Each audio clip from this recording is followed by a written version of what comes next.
practice, learn, study. In the Mahayana, we say 3 sources of wisdom. Teba, Samba, Gomba. Teba meaning you may have to as a Dharma practitioner, you have to gather a lot of wisdom through listening from the teacher and by reading textbook. First source of wisdom. And that same wisdom is not enough. You cannot say, oh, now I understand. Now I heard, I read. Many of us do that. Watch YouTube, read, then you bring to conclusions. Oh yeah, in the teaching of the Buddha about emptiness, right? For example.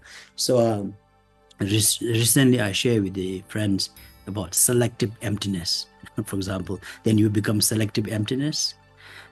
When you wanted to work hard, you say it's emptiness, let it be.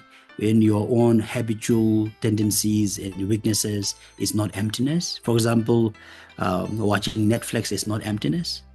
Meditating is emptiness. Don't have to meditate, it's all concept. But watching 2-3 hours of Netflix is enjoyable, right? So it's called selective emptiness. So anyway, this is very important for us to have the so-called actualization. So only through reading will not help. Only through listening from educators or the teacher will not help. That wisdom is not enough.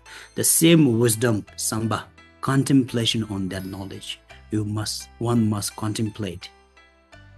Today, for example, I talk about the 4 noble truths, 2 noble truths, 1 noble truths.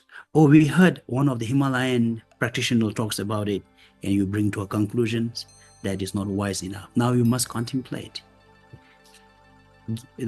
They reinforce that wisdom. And the third part, if it makes sense, then you have to get used to it. We call gom, meaning used to. In Dharma, there's no meditation. It's all about habits. Oh, for example, loving kindness makes sense. Then you have to practice. That is meditation. We call it gomba, become habits. Once it's become habits, then you will transform. This is when you become enlightened beings.